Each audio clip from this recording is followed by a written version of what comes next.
Bismillahirrahmanirrahim. Assalamualaikum warahmatullahi wabarakatuh.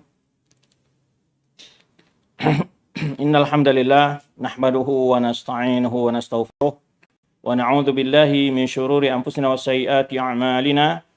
May yahdihillahu fala mudilla lahu wa may yudlil fala hadiyalah.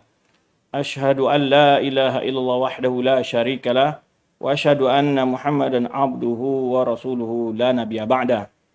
Amma ba'd fa inna asdaqal hadithi kitabullah wa khairal hadi hadi Muhammadin sallallahu alaihi wasallam wa syarral umuri muhdatsatuha wa kullu muhdatsatin bid'ah wa kullu bid'atin dhalalah wa kullu dhalalatin finnar. Para akhwat, sahabat mar'a salihah yang dirahmati Allah Subhanahu wa taala, semoga antunna berada dalam keadaan sehat dan afiat, selalu dijaga Allah Subhanahu wa taala dalam kebaikan. Selawat dan salam buat Nabi kita Muhammad sallallahu alaihi wasallam. Semua kita senantiasa dibimbing Allah SWT untuk berjalan di atas sunnah beliau, mempelajarinya, mengamalkannya, serta menyebarkannya kepada kaum muslimin. Para akhwat dirahmati Allah SWT, ini adalah lanjutan dari pelajaran kita, pertemuan yang ke-5 ya, itu yang ke-6. Pembahasan tentang antara wanita haji dan umroh, yaitu akan bicarakan persoalan hal-hal yang berkenaan dengan haji bagi para wanita atau umroh.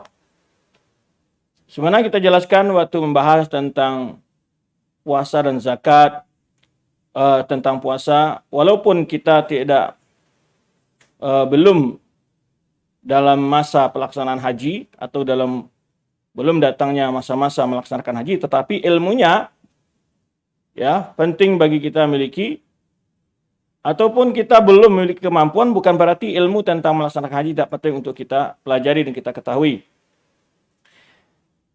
Karena dengan mendengar berbagai ilmu-ilmu yang berhubungan dengan melaksanakan haji dan umrah, akan terdapat motivasi yang tinggi dalam diri kita untuk pertama tentu memohon kepada Allah, berdoa kepada Allah agar diberi kesempatan untuk melaksanakan haji dan umrah tersebut.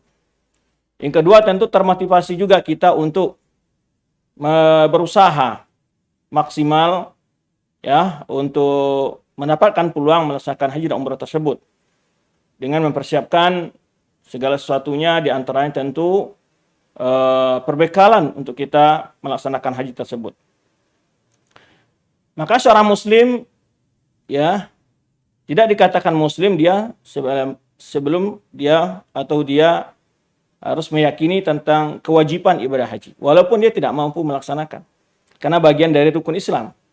Jadi beda antara melaksanakan dengan meyakini sebagai ajaran salah satu dari rukun Islam. Meyakini haji sebagai salah satu rukun Islam adalah merupakan pokok dari agama ini. Barang siapa yang tidak meyakini haji suatu rukun Islam dan wajib untuk dilaksanakan, tentu hal itu dapat mengeluarkannya dari keislamannya, karena dia mengingkari sesuatu yang Allah wajibkan ya, dan mengingkari sesuatu yang mutawatir secara agama ya, sudah diketahui maklum ijma'nya para ulama, para umat Islam tentang kewajiban ibadah haji ini. Baik. Maka dalam kesempatan ini akan diberikan gambaran sekilas, tentunya tidak merinci dalil-dalil setelah detail setiap poin yang dibahas, terutama tentang rincian dalil tentang rukun, syarat-syarat, kemudian hal-hal yang wajib dalam ibadah haji, apalagi bicara dengan sunnahnya, waktu tidak akan memungkinkan, akan membutuhkan sekian pertemuan jika kita bicara tentang berbagai dalil-dalil secara rinci maupun berbagai praktek secara detail pelaksanaan haji tersebut. Para akhwat yang rahmati Allah Subhanahu wa taala, itu sedikit kita jelaskan bahwa ilmu tentang hal ini adalah wajib untuk dipelajari oleh kita. Semoga ilmu itu ya memotivasi kita untuk maksimal dalam doa, dalam usaha mendapatkan peluang melaksanakan rukun yang mulia ini, rukun Islam yang kelima ini. Taib. Wahai para wanita, kata beliau, in kunti mustati'atal haji liqauli ta'ala. Wahai para wanita, bila engkau telah mampu melaksanakan haji, maka berhajilah. Nah, kenapa? Karena sebagian ada yang lebih mendahulukan kepentingan sampingan daripada beribadah haji. ya, kebutuhan untuk hal-hal yang tidak urgen lah. Ya, untuk mungkin untuk menabung dulu untuk perkara-perkara yang sampingan, tidak menjadi urgen, penting dalam keluarga kebutuhan kita. Ya, seperti umpamanya ganti dulu mobil yang lama, karena para wanita pada masa sekarang banyak tuntutan kepada untuk mengikuti perkembangan zaman gitu. Maka hindarilah hal-hal seperti itu. Ya kan, ada pula umpamanya untuk beli rumah, bangun rumah yang lebih besar lagi. Kalau sudah memiliki rumah yang ditempati, memiliki sesuatu yang sudah kendaraan yang secukupnya, maka hendaknya ya uang lainnya kelebihan dari itu, ya kebutuhan sehari-hari kita sudah cukup, sepatutnya lah kita untuk mempersiapkan diri melaksanakan rukun Islam yang kelima, yaitu ibadah haji yang mulia ini. Merindukan seseorang untuk ke sana karena suasana ketika berada di rumah Allah, ya melaksanakan rangkaian dari napatilas ibadah haji, jika dilaksanakan dengan ilmu tentunya ya, tidak hanya asal ikut saja, lihat orang lakukan juga, jadi dia tidak punya dasar ilmu. Karena banyak juga orang melaksanakan haji hanya sekedar melihat orang kiri kanan depan belakang saya gimana dilakukan juga begitu, tapi dia tidak tahu ilmunya. Sehingga tidak jarang banyak terjadi kesalahan-kesalahan dalam melaksanakan tuntunan hajinya karena tidak berdasarkan ilmu yang dia pelajari. Maka ini bagian dari hal itu, bahwa mestinya kita punya ilmu dulu sebelum melakukan sesuatu ibadah. Banyak dalam praktek-praktek ibadah haji kita lihat banyak yang aneh-aneh gitu. Karena memang karena mengikuti mencontoh orang lain tanpa tahu dasar dan ilmunya. Baik, nanti akan kita contohkan sekilas umpamanya perbuatan-perbuatan mungkin yang tidak ada dasarnya, ya di dalam sunnah, lalu dilakukan oleh ibadah haji, oleh jemaah haji. Kadang-kadang malah hal-hal yang pokok tidak dilakukan, hal-hal yang tidak penting ya dimaksimalkan oleh mereka sebagian. Nah, ini karena kurangnya ilmu. Maka apabila engkau telah mampu melaksanakan haji, laksanakan haji. Jangan uang tersebut di keperluan-keperluan yang tidak menjadi hal yang pokok dalam hidup kita. Karena perlunya rumah lebih penting lagi rumah akhirat yang harus kita pikirkan. Ya, perlu di dunia ini memiliki kendaraan yang mewah, penting lagi ke akhirat, kendaraan kita di akhirat yang jauh lebih penting. Ya. Berbagai bentuk keindahan tubuh di dunia jauh lebih penting bagi kita keindahan tubuh kita di akhirat. Maka orientasi kita ya menjadikan dunia ini sebagai jembatan menggapai kebahagiaan akhirat. Bukan dijadikan dunia ini sebagai tujuan kita ya untuk menikmati segala sesuatu, tetapi kita melalaikan kebahagiaan kita di akhirat. Karena kebahagiaan dunia ini singkat, sementara, dan juga tidak ada bandingannya dengan kebahagiaan di akhirat. Dan kebahagiaan akhirat adalah kebahagiaan yang hakiki, yang selamanya, ya. Taib. Dalil tentang kewajiban haji di antara di sini disebutkan surat Ali Imran ayat 97, walillahi 'alan nasi hajjul baiti man istata'a ilaihi sabila. Walillah. Salah satu faedah di sini dalam ilmu lanjut, ilmu bahasa ya, didahulukannya walillah, itu perintah bahwa bagi Allah saja ya hendaknya manusia melaksanakan haji itu.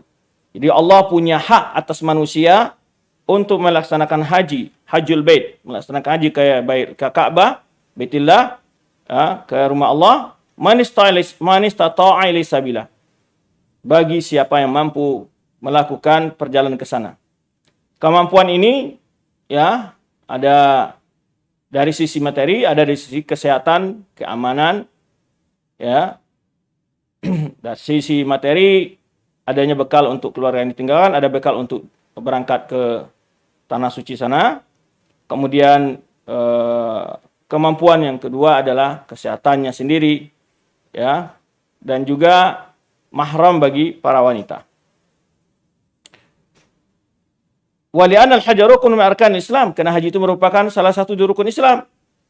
Ya, berdasarkan hadis. Nah, jadi kita di sini semakin tahu dalil-dalil tentang kewajiban haji, ya, maka Setiap ada perintah dari Allah, hendaknya kita rindu untuk melakukannya dan kita mendapatkan keutamaan-keutamaan dari ibadah tersebut, di mana haji ini memiliki keutamaan khusus bagi wanita. Ketika Aisyah anha, Ummul Mukminin Aisyah anha bertanya kepada Rasulullah SAW, kami melihat jihad adalah amalan yang paling afdal wahai Rasulullah. Apakah wanita juga bisa berjihad? Kata Rasulullah SAW, lil mar jihadun la qitala fi. Bagi wanita itu ada jihad yang tidak perlu perang. Yaitu apa? Haji. Haji adalah jihadnya para wanita. Karena memang haji butuh kepada fisik yang sehat, ya, karena butuh tawaf, sa'i, wukuf di Arafah, ya, perjalanan ke Mina, bolak-balik Mina Arafah, Ka'bah, Makkah. Jadi butuh ke Masjidil Haram, berjalan melaksanakan ibadah dari hotel ke Masjidil Haram, butuh memang kesehatan yang fit, ya, yang kesegaran, kebugaran tubuh. Sangat membutuhkan itu. Karena apalagi kalau jumlah manusia begitu besar, ya, sangat membutuhkan kekuatan mental juga, ya, kekuatan mental yang mempersiapkan dia berada di tengah-tengah manusia yang begitu ramainya. Taib. Kemudian, ya, jadi itu salah satu keutamaan khusus bagi wanita untuk melaksanakan haji, pahalanya menyaingi jihad para laki-laki. Kata Rasulullah SAW bahwa wanita itu punya jihad yang tidak terjadi pertempuran dengan berlawan pedang di sana, ya, la qitala fi, yaitu tidak perlu berperang, itu melaksanakan haji ke Makkah Mukarramah atau ke Baitullah. Nah, dasar lain tentang kewajiban ibadah haji, dia merupakan rukun Islam berdasarkan hadis Ibnu Umar dan juga hadis Jibril, ya, hadis Jibril yang masyhur. Ketika Rasulullah SAW ditanya oleh Jibril, akhbirni anil Islam, beritahu aku tentang apa itu Islam. Rasulullah SAW menjawab, anta syahada an la ilaha illa wa anna Muhammadar Rasulullah, wa tuqimas shalah, wa tu'tiyaz zakat, wa tasuma Ramadan, wa tahujjal baita an istata'ta ilaihi sabila. Ketika Rasul ditanya oleh Jibril sallallahu alaihi wasallam, ditanya oleh Jibril alaihissalam, beritahulah aku tentang Islam, maka Rasul menjawab, ya, Islam itu adalah engkau bersaksi bahwa tiada yang berhak diibadati kecuali Allah, bahwa Muhammad itu adalah utusan Allah, engkau melaksanakan salat, membayarkan zakat, berpuasa di bulan Ramadan, dan melaksanakan haji ke rumah Allah jika engkau mampu melaksanakannya. Di sini juga disebutkan hadis Ibnu Umar, yaitu bunyal islamu ala khamsin. Jadi hadis-hadis yang didengar, ya, yang sering didengar, kalau bisa itu juga diupayakan untuk dihafal sekali, ya, sehingga kita punya ilmu yang tersimpan di dada. Jadi hadis-hadis yang didengar itu kalau bisa juga diupayakan ada yang hafal, ya. Kadang-kadang memang tidak butuh waktu panjang untuk menghafalnya, tapi tidak perlu menyediakan waktu khusus saja sebetulnya. Tapi bila sering hadis itu terulang, sering terdengar, itu niscaya akan bisa dihafal, ya. Ketika seseorang menuntut ilmu, ya, karena hadis itu terulang dalam berbagai momen, diulang-ulang oleh ustadznya, oleh gurunya, oleh syekhnya, jadi hadis-hadis itu terhafal dengan cara begitu, ya. Maka ketika hadis-hadis itu dibacakan, hendaknya kita juga betul-betul menyerap, ya, bacaannya dan dihafal. Kata Ibnu Umar, qala Rasulullah SAW, Rasulullah SAW bersabda, bunyal islamu ala khamsin, Islam itu ditegakkan di atas 5 pondasi, ya. Kemudian syahadatu an la ilaha illallah wa anna Muhammadar Rasulullah, yaitu bersaksi bahwa tiada yang berhak diibadati kecuali Allah dan bahwa Muhammad adalah utusan Allah. Wa iqamis shalah, melaksanakan salat, wa ita'iz zakat, membayarkan zakat, wa hal haji, dan melaksanakan haji, wa shaumi Ramadan, dan melaksanakan puasa Ramadan. Hadis ini diriwayatkan oleh Imam Bukhari dan Muslim. Dan juga berdasarkan hadis Abu Hurairah bahwa Rasulullah sallallahu alaihi wasallam bersabda, ini tentang keutamaan, tadi sudah kita sebutkan sekilas tentang keutamaan, ya, bagi wanita, bahwa haji adalah bernilai jihad bagi para wanita. Nah, di antara keutamaan juga adalah sabda Rasulullah SAW, al-umratu ilal umrati kafaratu li bainahuma wal hajjul mabrur laisa lahu jazaa'un ilal jannah. Umrah dari umrah ke berikutnya akan mengampuni dosa-dosa yang ada di antara keduanya. Haji yang mabrur tiada balasan baginya kecuali surga. Ya, tidak ada yang pantas balasannya kecuali surga. Hadis riwayat Imam Bukhari dan Muslim. Itu keutamaan haji mabrur dan juga melaksanakan umrah. Di samping nanti ya akan dibahas sekilas juga, berikut-ikut ini akan datang hadis-hadis yang juga di dalamnya terdapat penjelasan tentang keutamaan umrah dan kemuliaannya melaksanakan umrah dan haji tersebut. Kemudian di sini beliau menjelaskan fahaqqiqi syurutal haji wal mabrur. Hendaklah ketika yang tadi sudah jelaskan bahwa haji mabrur tiada balasan yang pantas bagi kecuali surga. Baik. Sekarang bagaimana memperoleh haji yang mabrur itu? Maka beliau katakan hendaklah kamu wahai para wanita menyempurnakan syarat-syarat haji mabrur itu. Yaitu seperti yang berikut ini. Nah, yang pertama, haji mabrur itu la tahujji illa binafaqati halal. Jangan sampai melaksanakan haji kecuali dengan melaksanakan haji kecuali dengan harta yang halal. Nah, ini pentingnya kita. Ya, banyak ibadah-ibadah yang kita lakukan kadang-kadang mungkin dicampuri oleh harta yang syubhat atau yang haram. Ya, baik dengan menipu, baik dengan riba, ya, dan seterusnya, berbagai jalan-jalan yang menyebabkan harta yang kita miliki tidak halal bagi kita. Ya, mengambil hak orang lain, menipu dalam jual beli, ya. Yang pertama, janganlah engkau melaksanakan haji kecuali dengan harta yang halal. Maka kadang-kadang kita lihat ada orang yang mungkin berulang-ulang haji dan umrah tapi tidak ada pengaruh. Tidak ada pengaruh dari ibadah hajinya kepada ibadahnya di rumah, akhlaknya di tengah masyarakat, ya gitu kan. Nah, tidak tampak bahwa dia itu adalah orang sudah level melaksanakan rukun Islam yang khamsah, rukun Islam yang kelima, ya, rukun Islam yang 5 itu sudah dilaksanakan. Hendaknya dia terlihat lebih baik lagi di dalam kehidupannya. Ya, melihatkan naiknya tingkat keimanannya, ketakwaannya, ya, baik di sisi ibadah. Ya, ini ada survei juga sebagian mengatakan bala yang terlibat banyak korupsi kok orang-orang yang bergelar haji. Ini suatu perlu hal yang dipertanyakan. Ya, kenapa hal itu bisa terjadi? Ya, mungkin karena memang pelaksanaan hajinya tidak atau harta yang dibawa melaksanakan hajinya dicampuri oleh harta-harta yang syubhat, atau pelaksanaan hajinya tidak sesuai dengan tuntunan yang dicontohkan oleh Rasulullah SAW. Baik. Kenapa harta yang halal itu sangat penting dalam hidup ini? Sedikit tapi halal itu lebih bermanfaat daripada banyak tapi penuh dengan syubhat dan dicampuri oleh hal-hal yang tidak halal untuk dimiliki. Bersabda Rasulullah SAW, ayuhan nas, wahai para manusia, innallaha tayyibun la yaqbalu illa tayyiban. Sesungguhnya Allah itu maha baik dan tidak akan menerima sesuatu kecuali yang baik. Nah, kalau sesuatu tidak baik, tidak halal, tidak akan terima. Apapun bentuk ibadahnya. Maka jangan sampai ada orang ingin berinfak tapi dari harta curian. Ya, atau dia berinfak dari harta riba. Harta riba itu dia hanya litakhallus disebut para ulama. Takhallus untuk bebas dari riba, dari dosa, maka dia infakkan. Ya.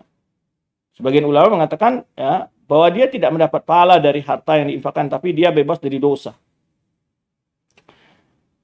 Taib. Maka Allah tidak menerima suatu amalan kecuali amalan yang thayyiban, amal yang baik. Maksudnya thayyiban itu apa? Nah, wa innallaha amara al-mu'minin bima amara bihil mursalin. Allah memerintahkan orang-orang beriman dengan apa yang Allah perintahkan darinya para rasul. Nah, rasul pun diperintahkan. Ya ayyuhar rasul kulu minat thayyibati wa'malu salihah inni bima ta'maluna alim. Wahai para rasul, makanlah dari yang baik-baik. Yang baik itu adalah halal ya, yang halal. Dari yang halal, yang baik-baik. Wa'malu salihan, dan beramal solehlah. Ini ma ta'maluna alim, sungguhnya aku dengan apa yang kalian lakukan maha mengetahui. Lalu Allah panggil juga orang-orang beriman. Ya ayyuhalladzina amanu kulu min thayyibati ma razaqnakum. Wahai orang beriman, makanlah dari yang baik-baik dari apa yang kami berikan kalian rezeki, kata Allah Subhanahu wa taala. Maka ini dalil perintah Allah untuk memakan hal-hal yang halal, yang thayyib di sini maksudnya yang halal. ya, halalan thayyiban. Yang thayyib di sini adalah yang halal, thayyib, ya, dari hal-hal yang baik secara syar'i. Kemudian kenapa? Karena makanan itu sangat berefek kepada nilai ibadah kita dan doa kita. Maka di ujung hadis sebutkan, "Tsumma dzakara rajula yutilus safar." Kemudian Rasulullah SAW menyebutkan seseorang yang sudah lama dalam perjalanan, sudah panjang perjalanannya, seorang musafir. Ash'atha aghbar, rambutnya berdebu, ya, rambutnya acakan, kusut masai, ya, kemudian dua badannya berdebu, pakaiannya kotor begitu. Yamuddu yadayhi ila sama, dia mengangkat kedua tangannya ke langit. Ya Rabb, ya Rabb, ya, dia berkata ya Allah, berdoalah dia ya Allah, ya. Wa mat'amu haram, makanannya dari yang haram. Mashrabu haram, minuman juga dari sumber yang haram. Wa malbasu haram, pakaian yang dia pakai juga bersumber dari harta yang haram. Ghudhiya bil haram, ya, dia juga dimakankan, diberi diberi makan dari hal yang haram. Dari kecil umpamanya, ya, dari orang tuanya, ghudhiya bil haram, fa anna yustajabu lahu, fa anna yustajabu lidzalik. Di mana Allah akan menjawab doanya? Karena makanannya, minumannya, pakaiannya, ya, tempat tinggalnya, hal yang dikonsumsi sejak kecil, banyak hal-hal yang haram. Mana Allah akan bisa mengabulkan permintaan-permintaannya itu? Nah, ini salah satu efek yang sangat membahayakan bagi seorang adalah doanya tidak dikabulkan Allah, tidak didengar oleh Allah Subhanahu wa taala. Salah satu penyebab doa tidak pernah terkabul adalah karena kita memakan harta yang haram. Memakan juga bukan artinya kalau memakai gimana, termasuk pakaiannya haram, ya, artinya mendapatkan harta-harta yang kita miliki dengan cara yang tidak halal, baik itu rumah, kendaraan, akan menyebabkan doa kita terhambat untuk didengar dan dikabulkan Allah Subhanahu wa taala. Hadis ini diriwayatkan oleh Imam Muslim. Taib. Nah, ini perlu diperhatikan oleh seorang wanita. Biar hajinya mabrur, bukan seorang wanita, tentu setiap muslim lah ya, karena memang pembahasannya topiknya pada wanita ini, ya, terlebih fokus bahwa ditekankan hendaknya para wanita jika ingin mendapatkan haji yang mabrur, maka perhatikan salah syarat mutlaknya adalah harta yang dibawa untuk melaksanakan haji harus bersumber dari harta yang halal. Tidak harta yang bercampur dengan syubhat, ada nilai-nilai yang keharaman di dalamnya, maka yang akan berefek tidak dikabulkan doanya. Padahal kalau kita lihat rangkaian ibadah haji itu penuh dengan momen-momen, tempat-tempat yang mustajab. Di dalam ibadah haji itu banyak sekali tempat-tempat mustajab yang dimana kita berdoa di sana sangat dianjurkan oleh Rasulullah SAW. Ya, seperti umpamanya antara rukun Yamani dan Hajar Aswad, kita berdoa Rabbana atina fil akhirati hasanah wa qina adzabannar, atau di Multazam, atau di Bakar Makam Ibrahim, atau di Safa dan Marwah, atau di Arafah, ya, atau di tanah suci itu secara umum, ya, tempat yang mustajab. Tapi ya, bagi orang yang berhaji, orang datang berumrah ke sana dengan harta yang tidak halal, sia-sia saja dia dalam doanya, tidak akan pernah didengar dan dikabulkan Allah Subhanahu wa taala, karena hadis ini menjelaskan salah satu sebab yang dia sudah berada di posisi itu untuk dikabulkan doanya yang Allah sudah janjikan dalam hadis disebutkan Rasulullah SAW, salasun la turad da'watuhum. Ada 3 jenis yang tidak pernah ditolak doanya oleh Allah Subhanahu wa taala. Siapa? Di antaranya musafir. Nah, ini dia sudah musafir. Dia sudah berada pada kondisi yang memang doa seorang tidak pernah ditolak Allah Subhanahu wa taala. Tapi kenapa dia tertolak doanya? Padahal dia berada pada posisi yang mustajab dengan kondisi sebagai seorang musafir. Karena dia memakan harta yang haram. Ya, mengkonsumsi, memakai, menggunakan harta haram. Baik pada tempat tinggalnya, pada kendaraannya, pada makanan minumnya, pada pakaiannya. Maka oleh sebab itu hati-hatilah kita.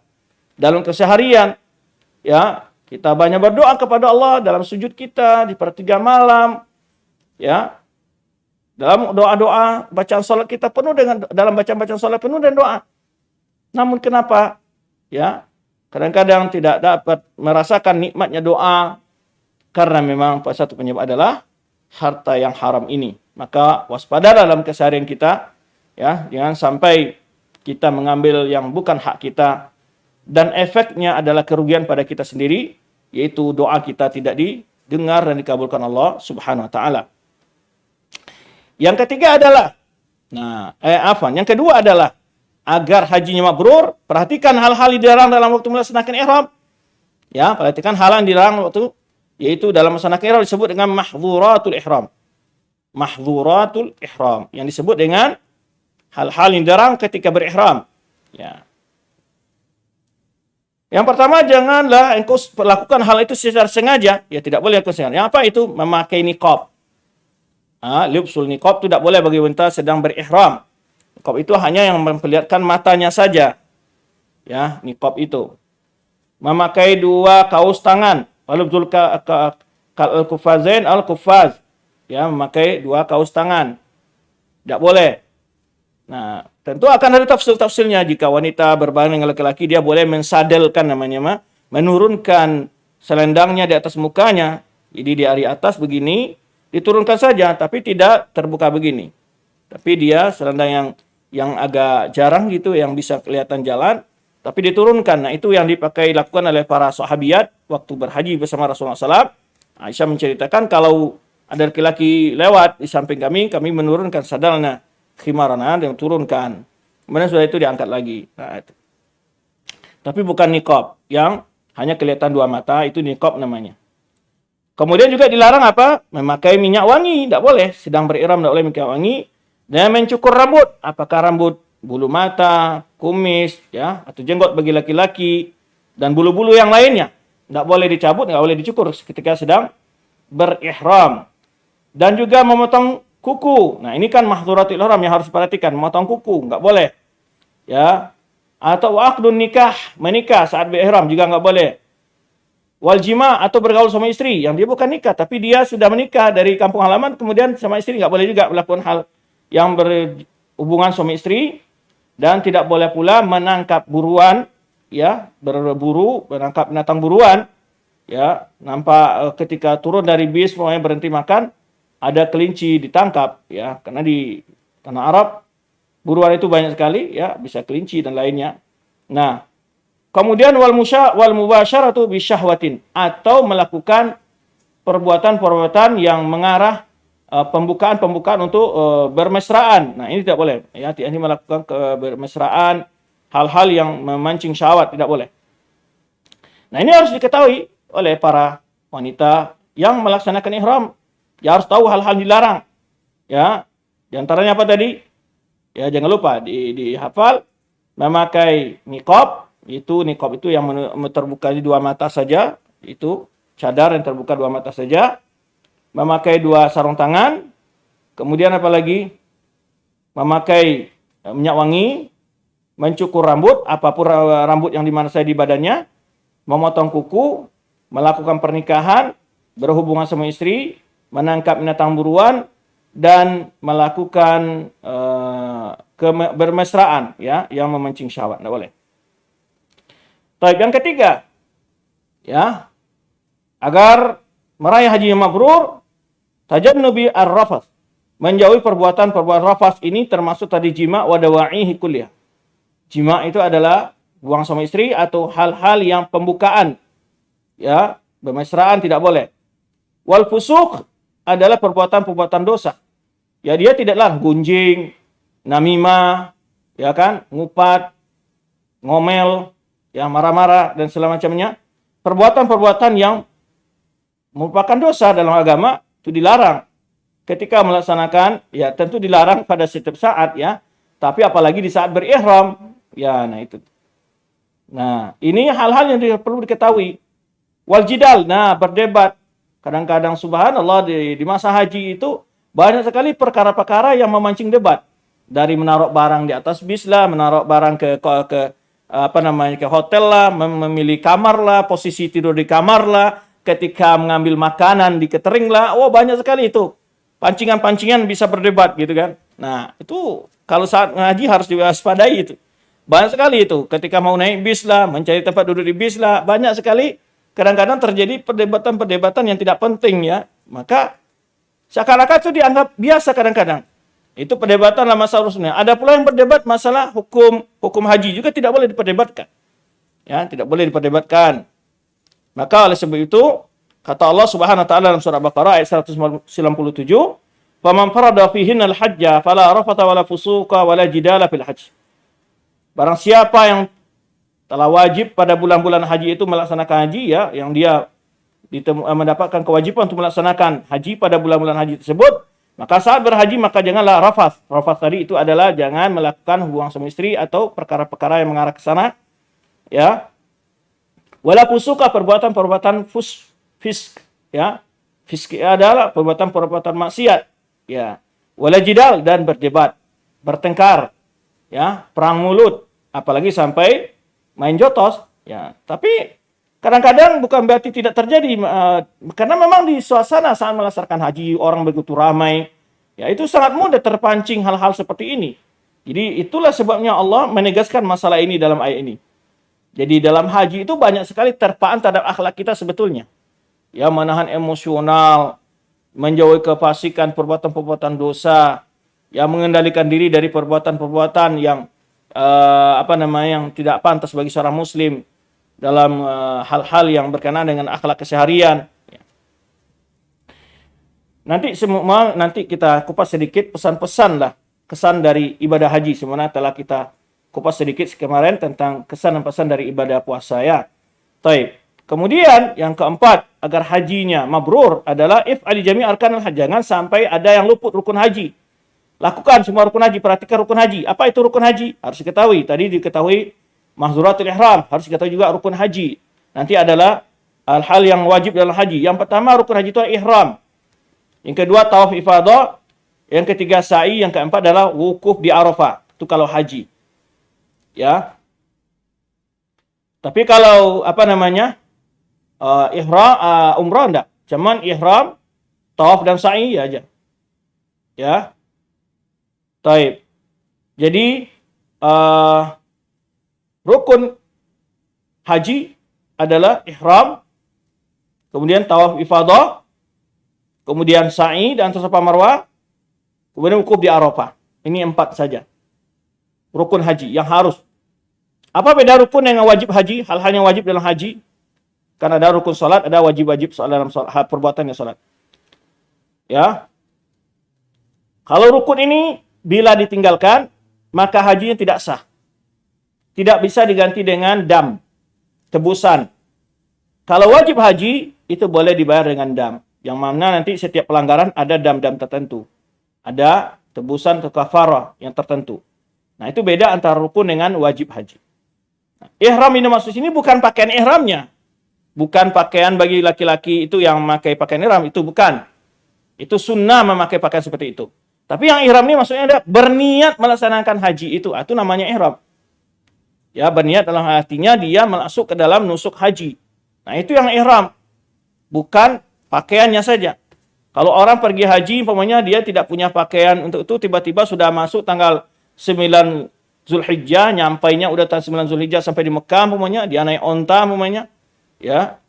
Apalagi di masa dulu ya, nggak ada toko-toko untuk beli pakaian ihram semacam. Ya. Mereka langsung ke Arafah sudah. Ya, langsung ke Arafah, niat masuk dari mikotnya tentu dia sudah berniat untuk melaksanakan haji. Baik. Tawaf ifadah itu tawaf setelah wukuf di Arafah. Nah, kalau kalau orang ifrad dan qiran yang pertama nyampe di Mekah namanya tawaf qudum nanti. Tapi kalau tawaf ifadah ini tawaf yaitu tawaf haji disebutkan juga oleh Allah. Setelah wukuf di Arafah. Sa'i antara Safa Marwah. Sa'i antara Safa Marwah ini bagi orang yang tawaf yang sa'i pada waktu dia pertama datang sampai di Mekah, ya umpamanya dia ifrad atau qiran, maka dia sudah sa'i, nanti setelah tawaf ifadah dia nggak perlu sa'i. Kemudian wukuf di Arafah, ini sudah jelas rukun haji adalah wukuf di Arafah. Ya, karena kata Rasulullah SAW, al-hajj Arafah, haji itu Arafah. Sehingga disebutkan haji itu adalah Arafah, maksudnya adalah rukun sangat penting dalam ibadah haji. Taib. Ini rukun-rukun haji apa? Ihram. Ihram ini maksudnya apa? Banyak penjelasan yang dipahami oleh kaum muslimin memakai pakaian ihram. Ihram itu adalah niat masuk ke dalam nusuk, ke dalam ibadah haji. Itu niat. Memakai pakaian putih itu, ya, itu sunnah. Nah, gitu. Tapi kalau berihram dari mikot, masuk wajib haji dia nanti. Wajib haji dia. Nah, itu beda, ada 3 hal yang berkaitan dengan ihram itu. memakai pakaian ihram yang putih bagi laki-laki itu adalah sunnah. Tapi kalau dia punya sarung digunting atau dia tidak dipasang seperti sarung, dia ihram putih bisa, boleh saja. Walaupun tidak warna putih. Baik. Dari mikot berihram, dia berniat haji harus lewat dari mikot, nah itu wajib haji dia. Kalau tidak dari mikot, setelah lewat mikot baru keingat mau niat haji, kelewat dia, maka dia bayar dam nantinya. Atau dia kembali ke mikot, dia berniat haji. Ini banyak tafsilnya ini. Maka kita sebutkan tadi kita tidak merinci secara tafsil di sini, secara rinci pembahasan bagaimana aturan-aturan lebih rincinya. Itu yang disebut ihram ya. Taib. Ihram, tawaf ifadah atau tawaf haji, sa'i dan wukuf di Arafah. Taib. Yang kelima harus dilakukan ingin mendapatkan haji mabrur adalah melakukan hal-hal yang wajib dalam haji. Nah, apa saja yang wajib dalam haji itu? Apa saja hal-hal yang wajib dalam haji. Taib. Hal-hal wajib dilakukan haji itu adalah pertama ihram dari mikot. Nah, tadi kan ihram saja. Sekarang ihram dari mikot. Ihram tadi maksudnya niat masuk ke dalam nusuk. Kalau ihram dari mikot itu wajib haji. Jadi jangan sampai kelewat mikot. Kalau kelewatan maka dia harus bayar dam. Nah, mikot itu ada 5. Seperti dari Madinah adalah berali hari ini. Ada Juhfa, ada yang lam-lam, ya. Ada lagi Qarr Manazil bagi orang dari Irak dan Riyadh namanya. Juhfa mikotnya Ali Syam. Yang lam mikotnya Ali Yaman. Ya kan?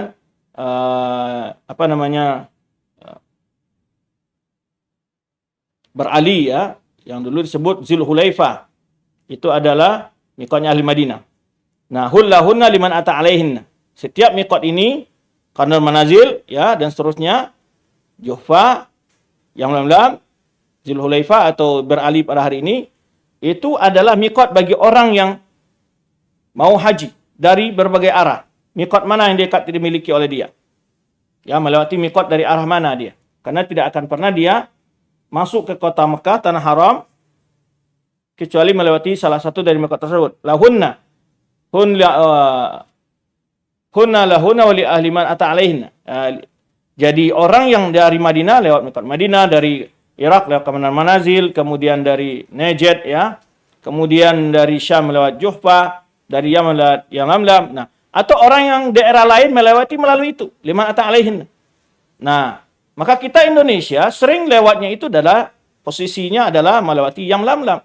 Maka mikot orang Asia Tenggara itu ada yang lam-lam.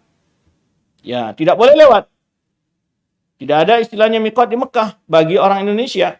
Nah, kalau dia lewati mikot, orang tuh tinggal lewat di mikot. Umpamanya dari Berali kan ada rumah-rumah orang tuh antara Berali dengan Mekah banyak rumah-rumah itu. Nah, itu mikotnya dari rumahnya dia. Jeddah umpamanya kalau dia penduduk Jeddah ya mikotnya dari Jeddah. Nah, taib. Dan ahli Makkah mereka mikotnya dari rumahnya kalau melaksanakan haji. Tapi kalau umroh, ahli Makkah dia pergi ke luar tanah haram. Itu pergi ke Tan'im atau ke Jirona. Nah, adapun orang yang antara mikot dengan kota Mekah, ya, dia posisi rumah di situ, tempat tinggalnya, maka dia mikotnya dari rumahnya. Baik haji maupun umroh. Taib. Nah, ini banyak kekeliruan sebagian jemaah-jemaah yang melaksanakan haji itu, ya, malah mikotnya di Jeddah. Nah, ini jelas melewati mikot. Maka dia wajib membayar dam namanya. Ya, menyembelih seekor kambing. Atau membayar denda nanti. Ya, memberi makan 6 fakir miskin atau puasa 3 hari gitu ya. Taib. Itu wajib haji.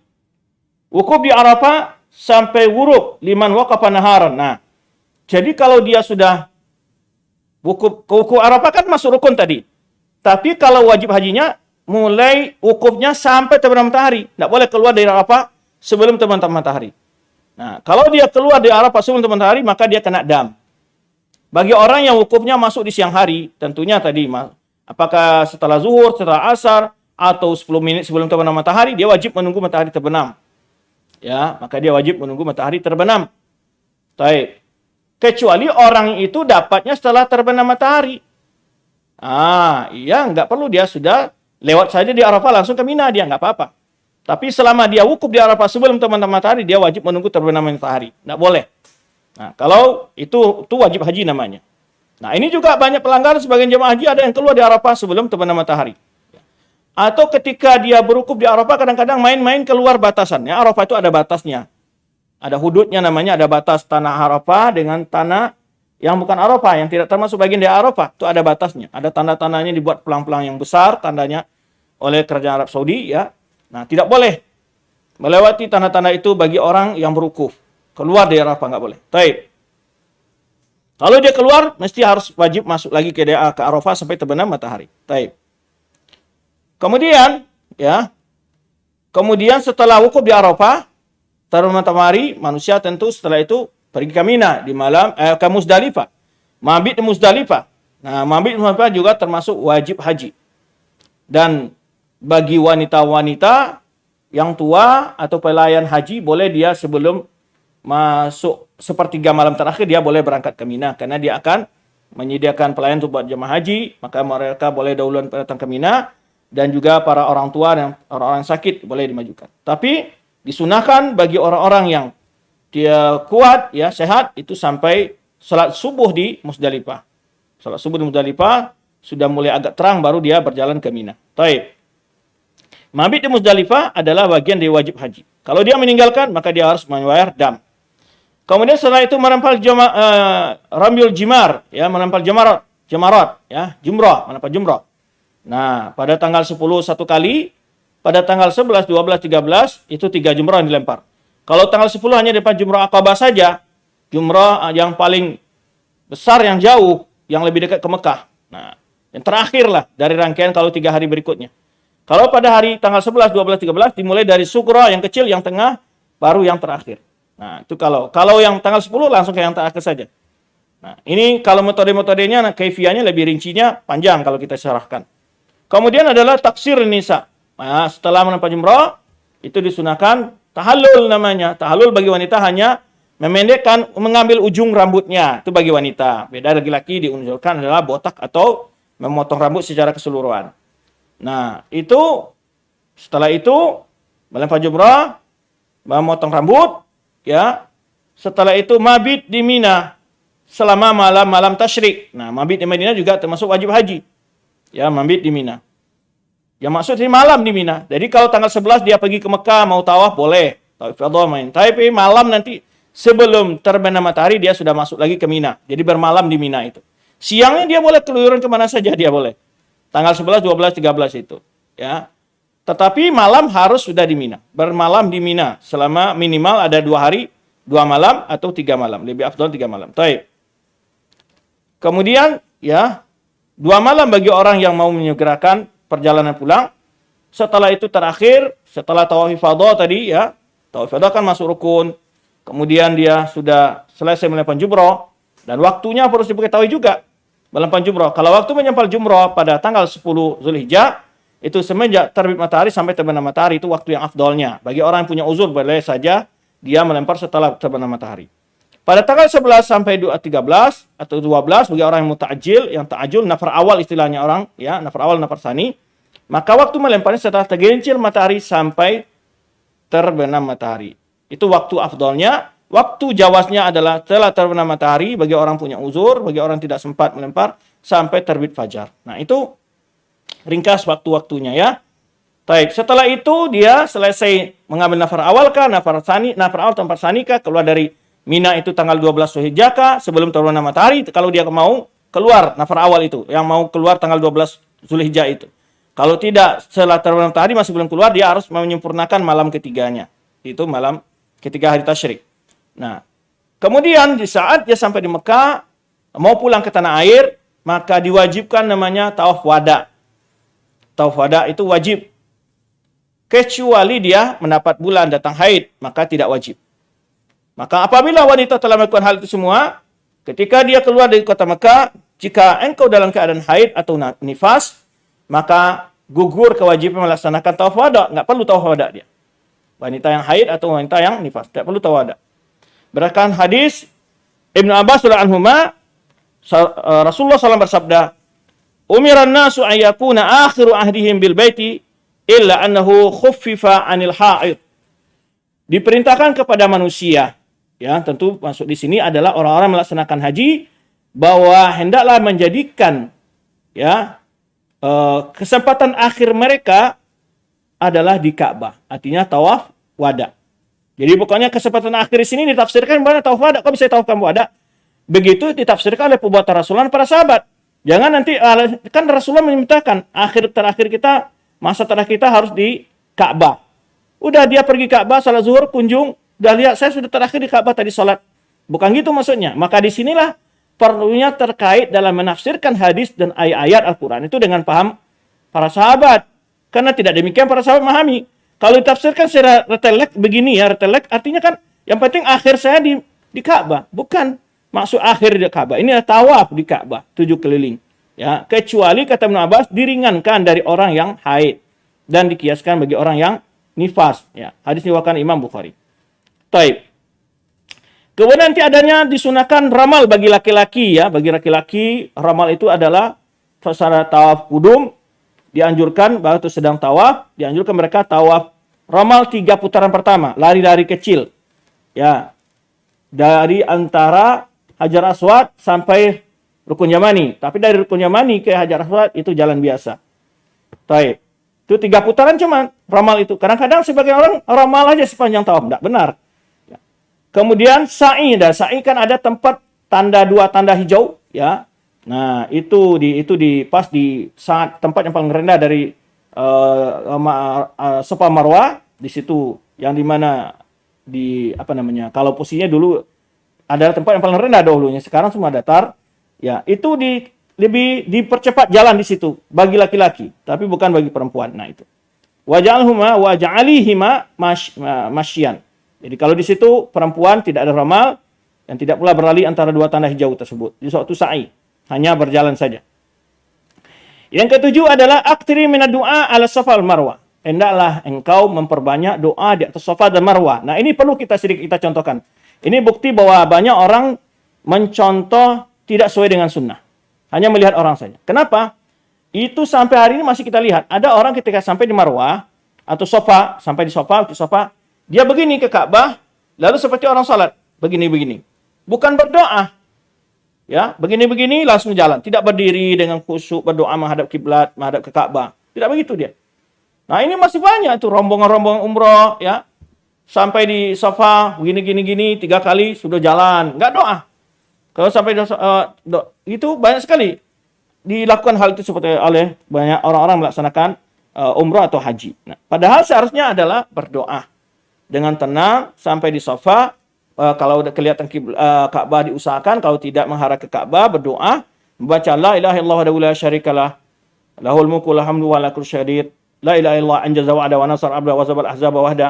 Dibaca ini 3 kali, di antara-antaranya dibaca doa-doa bebas. Nah itu banyak doa di Safa Marwah. Di Arafah, apalagi di Arafah. Nah, ini jangan banyak ngerompi di Arafah, subhanallah, kadang-kadang malah sebagai tempat tamasya, jalan ke tenda ini, jalan ke sana, kadang-kadang kesasar juga di Arafah. Padahal sunnahnya di pagi di Arafah itu adalah jamaah haji istirahat sampai masuk waktu wukuf itu setelah zuhur. Setelah zuhur sampai teman-teman hari dia fokus beribadah dan berdoa sebanyak-banyaknya. Karena adalah afdal doa Arafah kata Rasulullah SAW, afdal doa adalah doa pada hari Arafah. Ya, maka jangan sampai dilalaikan. Anehnya kadang-kadang jamaah pagi udah capek keluyuran, habis salat zuhur di jamaah salat asar malah tidur, makan ngorok udah tidur. Nah, ini rugi banget. Rugi banget pada kesempatan emas berdoa di Arafah itu. Ya, luar biasa jika seseorang meresapi ibadah di Arafah, luar biasa. Ya, sangat terasa bagaimana gambaran orang berkumpul di padang mahsyar. Karena kita lihat semua manusia, ya, ketika melihat pakaiannya putih semua, mengadakan tangan ke langit, seakan-akan mereka sedang berada di padang mahsyar. Gambaran miniatur ya keadaan manusia kala di akhirat. Mereka betul-betul berharap ampun dosa dari Allah Subhanahu wa taala, semua mengadukan, menangis dan seterusnya. Suasana yang sangat syahdu dan sangat meresap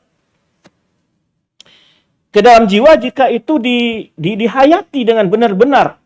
Jadi sangat merugilah kadang-kadang jamaah kerjanya hanya berzikir jama'i, kadang-kadang la ilaha illallah talbiyah. Padahal yang lebih afdalnya adalah setelah masuk waktu wukuf itu salat zuhur 2 rakaat, dijamak dan salat asar 2 rakaat, langsung berdoa sebanyak-banyaknya. Maka sebaiknya sebelum zuhur itu kita sudah makan, biar tidak habis zuhur, kita habis waktu juga untuk makan, pada waktu ini ada waktu yang sangat penting untuk berdoa. Nah, ini harus dibuat ya, perencanaan yang matang ketika berwukuf di Arafah itu sehingga maksimal mendapatkan waktu istijabah itu dengan maksimal. Taib. Kita sebutkan tadi doa di Arafah itu doa yang paling mustajab, yang paling afdal kata Rasulullah SAW. Dan yang baik diucapkan di Arafah itu, yang sering diucapkan adalah, jadi bukan talbiyah. Banyak kadang-kadang kita dengar di tengah-tengah jamaah-jamaah itu bertarbiyah secara berjamaah, ya. Tapi yang dibaca la ilaha illallah wa la syarika lahul mulku wa lahul hamdu wa ala kulli syai'in qadir. Yang kata Rasulullah ini menyebutkan khairu ma yaqulu ana wan nabiyyuna min qabli. Yang terbaik dibaca oleh aku dan nabi-nabi sebelumku. Ini zikirnya nabi-nabi, doanya nabi-nabi yang sebelum Rasulullah SAW ketika berhaji. La ilaha illallah wa la syarika lahul mulku wa lahul hamdu wa ala kulli syai'in qadir. La ilaha illallah wa la syarika lahul mulku wa lahul hamdu wa ala kulli syai'in qadir. Wa aktiri minad du'a, dan kemudian banyak berdoa untuk diri sendiri, keluarga, kerabat, ya, teman-teman, ya, para pemimpin, ya, doakan. Ya, kemudian juga ketika melempar jumrah, perbanyak juga doa di sana. Ya. Baik jumrah yang pertama dan kedua. Nah, berdoa di jumrah ini kalau tanggal 10 itu setelah kita melempar jumrah Aqabah saja, jumrah yang terbesar yang terakhir yang lebih dekat kepada arah Mekah. Nah, itu yang baru kita berdoa di sana selesai menjumrah. Pada tanggal 11, 12 atau tanggal 13 bagi orang Nafarsani, itu berdoanya hanya pada selesai melempar jumrah yang pertama dan kedua atau sugra wa wusta. Nah, kalau yang pertama ya kita geser ke kanan, kalau yang kedua kita geser ke kiri. Setelah melempar jumrah itu kita berdoa menghadap ke kiblat. Nah, itu. Kemudian dan juga saat berjalan dari Muzdalifah menuju Mina, tanggal 10 ya Zulhijjah, subuhnya itu. Saat berjalan itu juga diusahakan banyak berdoa. Nah, yang kedelapan adalah kata beliau, ihfazi, jaga lisanmu. Ya, ketika berhaji, pendengaranmu, pandanganmu dari hal-hal yang haram. Nah, ini kadang-kadang haji juga ngerompi. Ya, ngerompi. Karena lagi santai di tenda, bukannya berzikir, bukannya berdoa, apalagi di Mina, waktu yang agak luas sedikit di sana, dia jadikan momen-momen untuk bicarakan orang-orang lain. Subhanallah. Ya. Dan kadang-kadang subhanallah yang digunjingkan kadang-kadang topik-topik yang tidak penting, yang kadang-kadang dibicarakan aib orang lain. Bahkan juga sebagian dai digunjingkan di Muzdalifah, di Mina, dalam tendanya. Na'udzubillah. Ya, banyak sekali ya yang dibicarakan hal yang tidak penting oleh sebagian jemaah haji ketika berada di tenda di Mina. Dijadikan tempat bergunjing dan namimah dan seterusnya. Kemudian cara bertalbiyah wanita disebutkan sini, hendaklah kalau kamu bertalbiyah ya memang mengeluarkan suara tapi sekedar mendengarkan orang yang di sampingmu saja, tidak suara yang tinggi. Berbeda dengan laki-laki. Kalau laki dianjurkan untuk suara lebih tinggi. Waqti min dzikrillah fil hajj, perbanyaklah berzikir kepada Allah kita dalam melaksanakan haji itu. Ya, banyak berzikir kepada Allah. Ya, membaca doa ketika mau Masjidil Haram, ya, keluar masjid, masuk masjid, berjalan dalam perjalanan menuju masjid, itu doa-doa yang dihafal dan dilaksanakan, ya. Kemudian li'anal hajja zikrullah, karena haji itu dasarnya ada zikir kepada Allah, mengingat kepada Allah. Wasbiri ala ma talqina fil haji min ta'abin, ya hendaklah engkau bersabar jika menemui hal-hal yang sulit dalam ibadah haji. Ya, tadi kita sebutkan haji itu berat, maka disebutkan jihadnya para wanita, ya. Wala tu'zil hujat biqaulin aw fi'lin. Jangan sampai bertingkah laku menyakiti orang-orang lain ketika melaksanakan haji, baik dengan perkataan atau perbuatan, ya. Agar engkau kembali dari hajimu, lita'udi minal hajj, qaumi waladat ummuki, sampai engkau keluar dari dosamu seperti engkau dilahirkan oleh ibumu. Nah, subhanallah. Ini pernahkah cita-cita maksimal kita ketika melaksanakan haji itu adalah meraih apa yang dijanjikan oleh Rasulullah SAW, yaitu seseorang keluar melaksanakan haji, selesai melaksanakan haji, dia bersih dari dosanya seperti saat awal dia baru dilahirkan oleh ibunya. Subhanallah. Tapi tentu tadi apa? Jaga lisan, jaga pandangan, jaga pendengaran, ya. Kemudian banyak berzikir, ya, bukan banyak ngomel, bukan banyak bacot gitu ya. Ada sedikit makanan nggak enak lalu diomongin, ada sedikit teman nggak enak diomongin. Nah, perlu sabar. Ya, inilah capek sedikit, ngeluh. Nah, perlu kesabaran di sana. apalagi berjalan dari tenda untuk menuju melempar jumrah. Ya, bagi tenda jamaah haji Indonesia juga agak jauh dikit, ya gitu kan. Nah, kemudian bagaimana keutamaan haji ini? Di samping tadi kita sebutkan sebagiannya, adalah orang yang berhaji mabrur, tadi tidak ada balasan kecuali surga. Man hajja lillahi, kata Rasulullah SAW, falam yarfus, walam yafsuk. Nah, pertama yang haji karena Allah. Bukan ingin dapat gelar haji, bukan karena ingin dihargai tetangga, bukan ingin nanti ketika jadi pilihan pengurus masjid terpilih karena kita sudah haji dan begitu. Bukan sebagai pelengkap gelar, ya, tapi memang adalah melaksanakan untuk ibadat kepada Allah. Walam marfus, dia tidak berbuat hal-hal yang keji. Walam yaksuk, tidak melakukan hal-hal yang fasik, ya. Tadi sudah kita lihat rafat itu adalah jima wa dawa'ihi, menggaul istri dan hal-hal yang membawa arah-arah ke sana, bercemburu rayu. Wayabsuk, perbuatan-perbuatan kemaksiatan, maka dia akan kembali pada hari seperti hari dia dilahirkan oleh ibunya. Dia kembali dari haji, dia bersih dari dosa yang seperti saat awal dia dilahirkan oleh ibunya yang belum punya dosa. Hadis ini diriwayatkan Imam Bukhari. Yang kesembilan, ini adalah hal yang sangat sensitif sebagian orang, yaitu la tusafi lil haji aw li ghairi illa ma'adhi mahramin. Jangan sampai bersafar melaksanakan haji atau perjalanan lainnya kecuali dengan mahram. Nah, ini syarat bagi wanita. Karena hadis Ibnu Umar menyebutkan dari Nabi SAW, la tusafirul mar'atu, ya, jangan sampai, ya, janganlah seorang wanita tusafirul mar'atu salasa, 3 hari atau 3 malam, illa ma'adhi mahramin, kecuali bersama mahramnya. Tidak boleh bersafar bagi wanita selama 3 hari dan 1 hari 1 malam, ya, kecuali bersama mahramnya. Hadisnya dari Imam Bukhari dan Muslim. Kemudian disinggung ini syarat, yaitu muhrim. Orang mau melaksanakan haji itu apa disyaratkan dia? Islam. Nah, orang kafir nggak bisa. Akal, orang gila juga nggak bisa. Al-bulugh, ya, orang sudah balik. Ya, itu yang sah hajinya, haji Islam. Tapi kalau masih kecil dia ajak haji atau umrah, sah saja umrahnya, tapi belum melepaskan kewajiban dia dari kewajiban melaksanakan haji atau umrah kalau dia belum balik saat melaksanakannya. Yang ke-10 adalah jika engkau bertahallul, ya, hal-hal yang tahallul awal adalah dengan melempar jumrah Aqabah menurut sebagian ulama, dan sebagian mereka melakukan 2 hal dari 3 hal. Nah, 2 hal itu apa? Melempar jumrah, tahallul, melempar jumrah atau tawaf ifadah, itu atau tawaf dan sa'i, melemparkan 2 hal sudah tahallul sughra dia. Tahallul sughra apa maksudnya? Yaitu boleh melakukan segala yang dilarang dalam ihram. Kecuali satu saja, kumpul suami istri, nggak boleh. Kalau tahallul sughra itu. Jadi tadi kan disebutkan mahdhuratul ihram, hal dilarang ketika ihram. Nah, itu dihalalkan kecuali berkumpul suami istri saja yang belum boleh. Sampai dia tahallul kubra namanya, tahallul yang besar.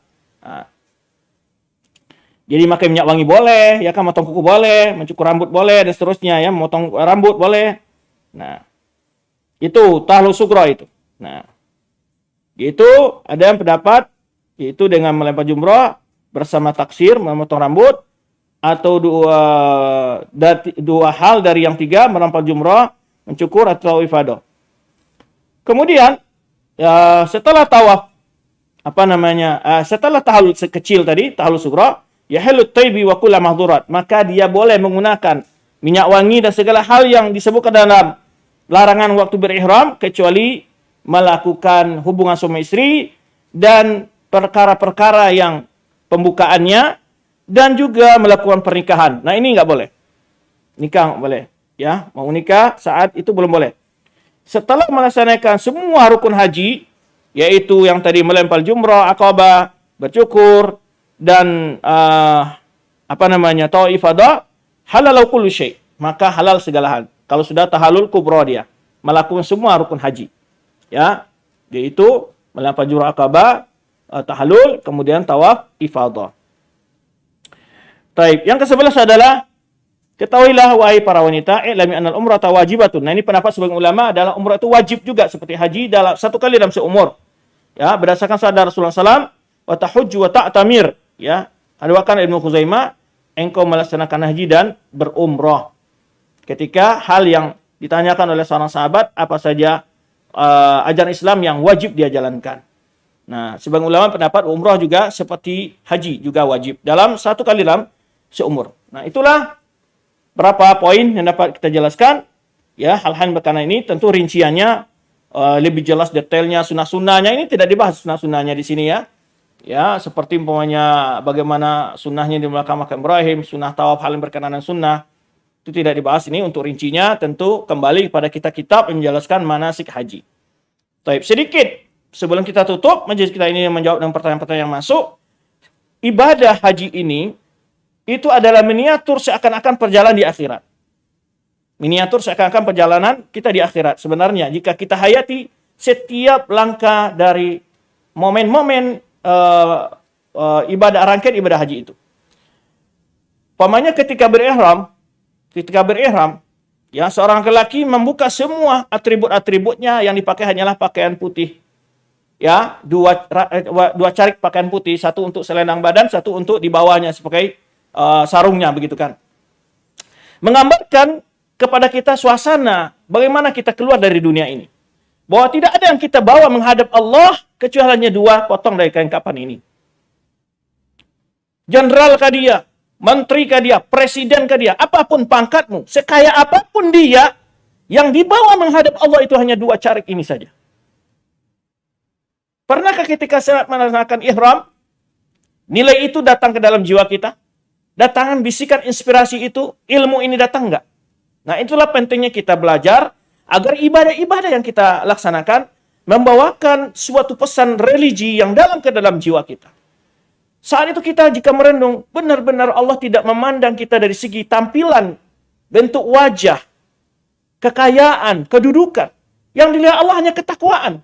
Inna akramakum indallahi atqakum. Sehingga kita ketika menghadap Allah bukan memakai pakaian yang mahal. Ya, di mana para akhwat di dunia beli pakaian-pakaian yang mahal demi bergajah gengsi segala macam. Tidak. Oh, pakaian yang ada atribut pangkatnya. Tidak. Allah tidak melihat ke situ. Innallaha la yanzuru ila suwarikum ila amwalikum walakin yanzuru ila qulubikum wa a'malikum. Allah tidak memandang rupawan kalian dan kekayaan kalian. Allah melihat kepada hati dan amal kalian. Subhanallah, ini nilai yang pertama ketika kita meresapi kenapa kita harus membuka semua atribut duniawi dari pakaian-pakaian atribut ini dan kita hanya memakai dua pakaian carik dari pakaian putih. Yang pertama nilainya adalah untuk menghadap Allah kamu tidak diminta mempersiapkan itu semua. Yang harus kamu persiapkan adalah iman dan amal solehmu.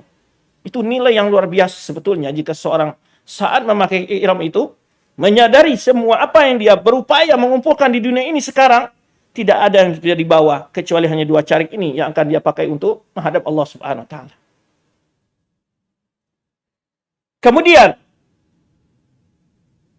di dalam itu kita bertalbiyah. Makna talbiyah jika didalami sungguh sangat merasuk ke dalam hati nilai-nilai yang luar biasa. Seakan-akan kita sedang menyuruh kepada Allah. Kita mengakui kepada Allah. Allah mendengar kita. Labaik Allahumma labaik. Aku jawab panggilanmu ya Allah. Setiap panggilmu akan aku jawab ya Allah. Yang tiada sekutu bagimu. Labaik Allahumma labaik. Labaik la syarika laka labaik. Innal hamda wa ni'mat, segala pujian, nikmat. Segala kekuasaan ini milikmu ya Allah. Pengakuan yang luar biasa kepada Allah. Maka kita tidak bawa apa-apa. Semua yang kita miliki adalah milik Allah Subhanahu wa taala. Maka jauhlah kita dari sifat sombong. Dan bangkitlah sifat syukur kepada Allah. Dan begitu banyak pesan-pesan sebenarnya kita hayati.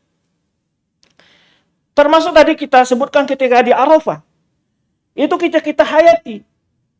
Seakan-akan diri kita digambarkan nanti di akhirat kelak. Ketika kita membawa banyak dosa dan kesalahan kepada Allah.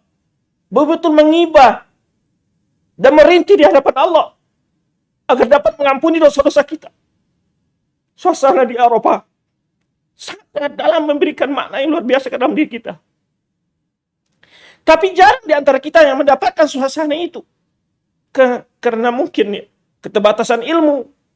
Atau tujuan kita melaksanakan ibadah tidak untuk meraih nilai-nilai itu. Maka dari itu, ya ketika kita mau ibadah, bukan hanya sekadar memperhatikan rukun dan syarat saja, tapi mampu menggali pesan-pesan makna-makna yang ada ketika kita melaksanakan ibadah tersebut. Itulah sekilas ya yang dapat kita bahas dari materi ini. Semoga kita diberi kesempatan Allah Subhanahu wa taala pada masa yang akan datang untuk mengunjungi rumahnya dan kita dapat melaksanakan ibadah haji dengan sebaik-baiknya, benar-benar meresapi dan mendalami nilai-nilai yang terkandung dalam ibadah haji tersebut.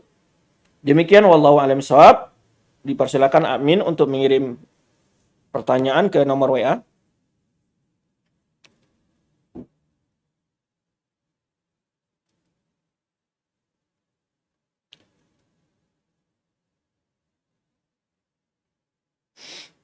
Kemudian nanti ini ada permintaan dari admin, akan ada pengumuman kepada thalibah di akhir kajian nanti.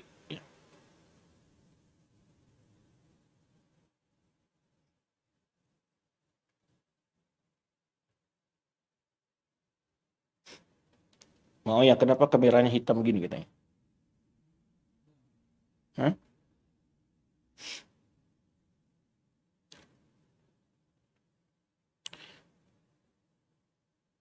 Ustadz, apakah wanita juga boleh afdol salat di hotel ketika haji dan umrah dibandingkan dengan salat di Masjidil Haram dan Nabawi? Taib, hotel bukan rumahnya dia. Ya. Hotelnya tempat nginap dia sementara ya. Wallahu alam. Yang lebih condong bagi bagi afdolnya ketika datang ke Masjidil Haram, ya hukum untuk melaksanakan yang lebih afdol bagi wanita tetap seperti mana yang disebutkan oleh Rasulullah SAW.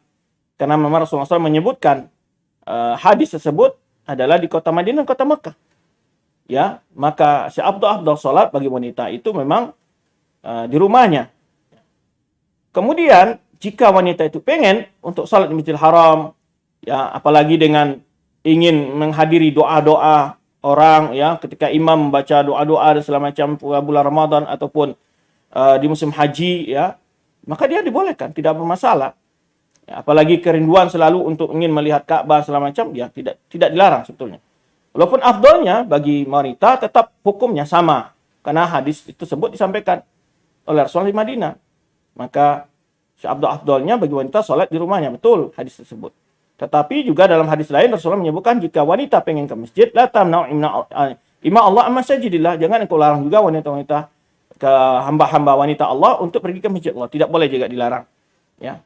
Jika apalagi ada motivasi-motivasi yang lain, dan juga perlu diketahui di sini ketika musim haji, ya kadang-kadang untuk menghindari hal yang tidak diinginkan akan sebaik-baiknya jemaah perempuan ikut saja ke masjid, karena kadang-kadang ada kasus ketika tinggal sendirian di hotel, ya itu ada hal-hal yang tidak diinginkan terjadi, kadang-kadang terjadi.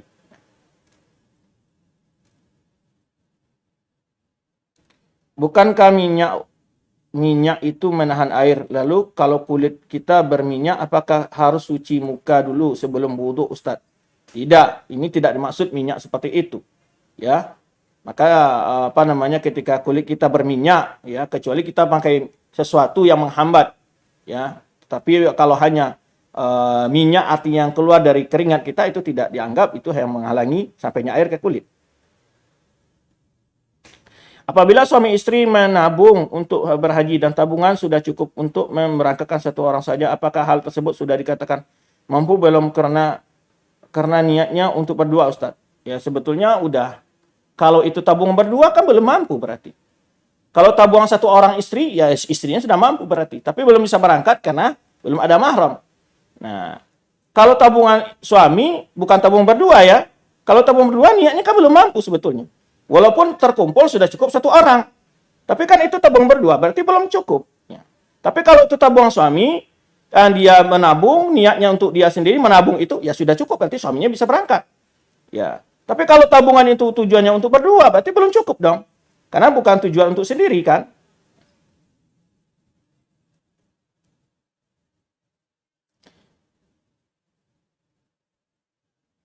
Bolehkah wanita haji umroh sendiri dengan rombongan tidak dikenal karena daftar haji lewat agen, apakah wajib mengadakan syukuran sebelum berangkat? Baik, pertama bagi wanita yang roji pendapatnya yang kita pilih, walaupun ada khilaf para ulama itu jelas ya tentang mahram bagi wanita melaksanakan haji. Imam Malik dan Imam Syafi'i pendapat boleh berangkat dengan rombongan yang amanah. Rombongan yang amanah. rombongan yang terjamin keselamatan dengan adanya grup begitu. Ada yang bolehkan demikian. Tapi mendapat mazhab Imam Ahmad dan beberapa ulama lain seperti Abu Hanifah, mereka mewajibkan adanya mahram. Tapi kenapa? Karena ibadah haji itu butuh kepada kondisi kadang-kadang yang mengharuskan adanya mahram jika dia sakit dan segala macamnya. Ini khilafiyah, masih masalah khilafiyah hal seperti itu. Namun adakah syukuran sebelum mengadakan syukuran ini budaya-budaya yang kadang-kadang memberatkan seseorang untuk melaksanakan ibadah.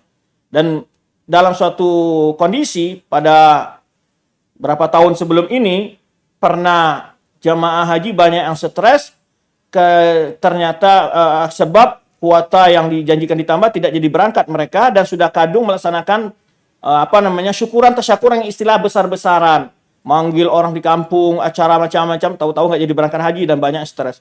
Nah ini efek-efek dari sebuah perbuatan yang tidak dicontohkan oleh Rasulullah SAW. Kita ketika mau haji boleh saja keluar keluarga dekat, pada teman-teman dekat tanpa harus mengumpulkan dengan mengadakan kenduri besar-besaran. Ya sebut saja, insya Allah berapa hari saya udah keluar visanya, udah mau berangkat, permisi, mohon maaf jika ada kesalahan, saya mau insya Allah akan berangkat menunaikan ibadah haji. Diberikan kabar-kabar dekat kita. Yang perlu dikumpul barangkali keluarga dekat, karib kerabat untuk semacam tausiah bagi keluarga kerabat yang mau ditinggalkan atau wasiatnya dan seterusnya. Boleh saja. Tapi kalau besar-besar berlebih-lebihan, hal itu akan berefek suatu hal yang telah pernah terjadi dan banyak sering terjadi kadang-kadang gagal berangkat justru malah membawakan rasa malu dan stres yang akibat dari perbuatan yang tidak dianjurkan oleh agama dengan cara melaksanakan 3 hari 3 malam juga acaranya ya, perayaannya. Yang aneh justru dihidangkan musik-musik dangdut ya, padahal dia ingin beribadat tapi dimulai dengan cara-cara yang berbau kemaksiatan.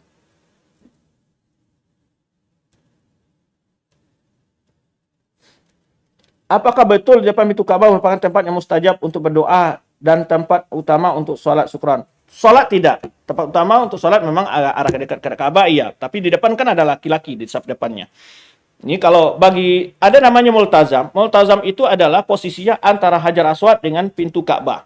Jadi jarak antara pintu Ka'bah dengan Hajar Aswad itu ada posisi di situ, itu adalah multazam. Nah, itu memang disebutkan selalu tempat dalam hadis mustajab doa di situ. Ya, dengan menempelkan dada dan tangan begini dan pipinya. Ya, jika seseorang sempat ke sana kapan saja, tidak mesti saat tawaf, ya. Nah, malam hari kah, lagi sepi, coba di sana berdoa, ya, akan menemukan suasana yang luar biasa. Ya, seakan-akan kita betul-betul merintih di hadapan rumah Allah itu tentang memaafkan dosa kita dan segala macamnya. Taib. Berikutnya,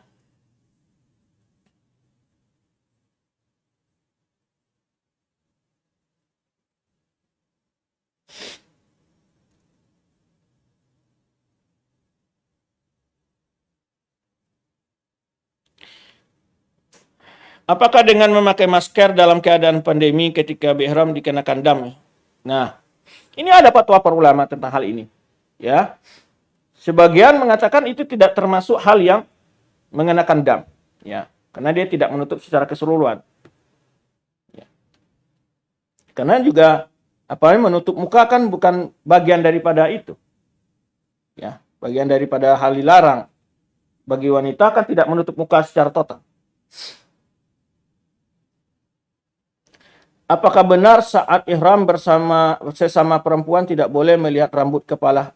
Tidak ada hal sini larangan. Karena aurat sama perempuan itu adalah bagian sensitif saja dari dada ke bawah, dari lutut ke atas, ya, dari siku ke atas. Kalau rambut sama perempuan tidak apa, terlihat. Kemudian bagaimana bila harta yang diperoleh orang tua bercampur antara yang halal dan haram? Bagaimana status makanan harta yang kami peroleh dari orang tua? Ya kalau kita tahu ada yang tentu kita usahakan dihindari, itu aja. Kalau kita tidak tahu orang tua kita ngasih, kita memohon ampun pada Allah dan bertobat, ya, dan banyak saja bersedekah sebagai hal-hal untuk menebus dari hal-hal yang haram kita konsumsi. Apabila kita khawatir haid saat haji, apakah sebaiknya meminum obat penunda haid? Ini juga dibolehkan oleh para ulama. Jika memungkinkan dia haid akan mengganggu untuk tawafnya ikut dengan sesuai aturan rombongannya, maka seorang wanita boleh mengonsumsi obat yang mengundurkan haidnya. Bolehkah wanita muslimah memakai kaos kaki putih? Jazakumullah khairan. Ya, pada dasarnya tidak ada ketentuan pakaian khusus bagi wanita itu. Pada dasarnya boleh saja, tapi memang tidak utama. Karena cepat kotor juga dan juga kurang kan pakaian wanita lebih afdalnya itu yang gelap. Apakah yang harus dilakukan ketika kita mengetahui keburukan calon di masa lalu yang membuat kecewa padahal sebentar lagi akan dikhitbah? Mohon nasihatnya, Ustaz. Nah, kalau keburukan itu membuat suatu hal yang membuat kita tidak nyaman, ya kalau mau berkhutbah ya tidak jadi, dibatalkan. Bahkan sudah khitbah juga boleh saja dibatalkan selama belum nikah. Ya kalau nikah ya bercerai namanya. Sebelum khitbah, sebelum proses, maka dalam proses ini adalah untuk mengenal saling mengenal kekurangan semacamnya. Tapi kalau kesalahan itu sangat fatal dan belum bertobat dia, atau kalau mungkin saja dia punya masa lalu dan sekarang sudah berubah, bisa saja. Itu barangkali lebih detailnya kondisinya tentu digali informasinya. Miqat itu apa, Ustaz? Miqat itu adalah tempat dimulainya melaksanakan rangkaian ibadah haji atau umroh. Jadi miqat itu tempat berihram, ya, tempat untuk berniat masuk ke dalam haji. Di mana batasnya? Nah, itu miqat.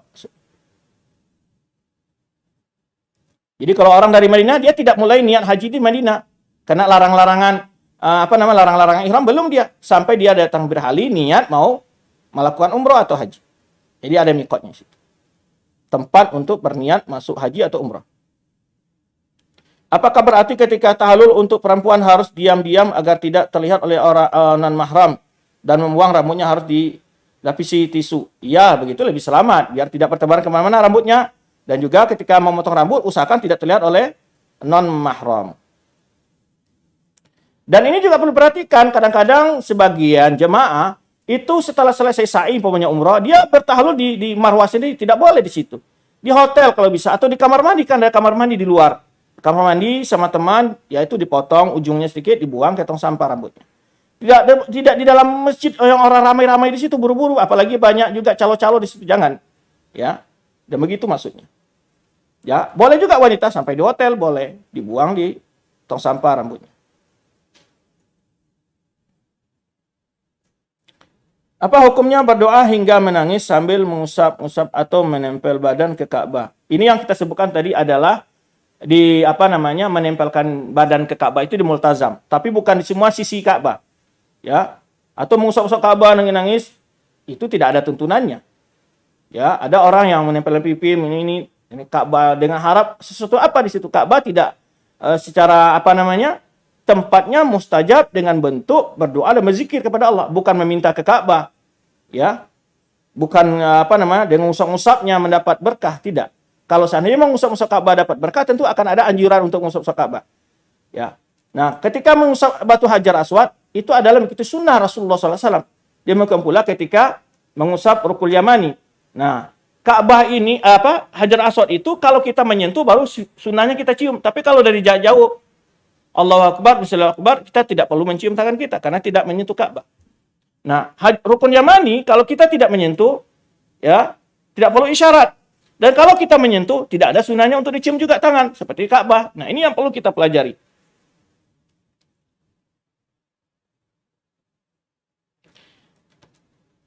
Apakah benar bila kita haji umrah nanti di sana perbuatan kita sebelum berangkat haji umrah dibalas di sana? Ini juga hal-hal yang kadang-kadang ditakuti oleh sebagian orang ya. Kita bertobat saja kalau ada kesalahan, tapi tidak mutlak setiap orang pergi haji semua dosa-dosa kebiasaan. Mungkin dosa-dosa kebiasaan yang sudah mungkin over banget gitu ya. Kadang-kadang memang muncul di sana. Ada kadang-kadang di Mina dia nunggu angkot mau pulang ke negerinya gitu. Karena aneh-aneh memang ada muncul di situ. Ya persoalan-persoalan itu sebagai pelajaran bagi kita. Tapi tidak setiap orang, ya maka kita sebelum berangkat memohon maaf, bertobat kepada Allah. Semoga Allah menutup aib kita ya dari manusia. Maka kalau kita menutup aib orang lain juga Allah juga membuka aib kita. Apakah hukum jika meminum obat agar tidak haid sebelum berangkat umrah haji agar bisa melakukan rukun haji umrah semuanya? Tidak masalah, ini ada di antara para ulama, ini sudah kita jelaskan tadi. Saya berkali-kali menunda berangkat umrah dengan alasan kondisi fisik yang lemah, khawatir sakit saat di sana. Niat dan keinginan saya sangat kuat untuk ke Tanah Suci, terlebih kembali ke kota kelahiran saya, kota Madinah Munawwarah. Yang ingin saya tanyakan, berdosakah saya menunda-nunda ibadah ke Tanah Suci dengan alasan tadi? Mohon penjelasannya, nasihatnya. Baik. Menunda amal baik itu sangat tidak baik. Ya, menunda amal baik itu sangat tidak baik. Masalah sakit dan mati itu di tangan Allah SWT. Tawakal kepada Allah. Lakukan upaya agar selalu fit dan sehat di sana. Ya. Nah, jika menunda-nunda itu hal yang wajib, berdosa kita. Jika menunda hal-hal yang sunnah, tidak berdosa. Tapi dia satu perbuatan yang tidak layak bagi seorang muslim ketika dia menunda amal ketaatannya. Baik. Demikian pertanyaan-pertanyaan masuk. Ya, masih ada satu lagi. Apakah ibadah utama yang dilakukan ketika berkunjung ke Raudhah bagi perempuan? Syukran. Di Raudhah itu ada istimbat ulama ketika Rasul mengatakan, inna baina baiti wa mimbari raudhatun min riyadil jannah. Sesungguhnya antara rumah dan mimbarku adalah satu taman surga.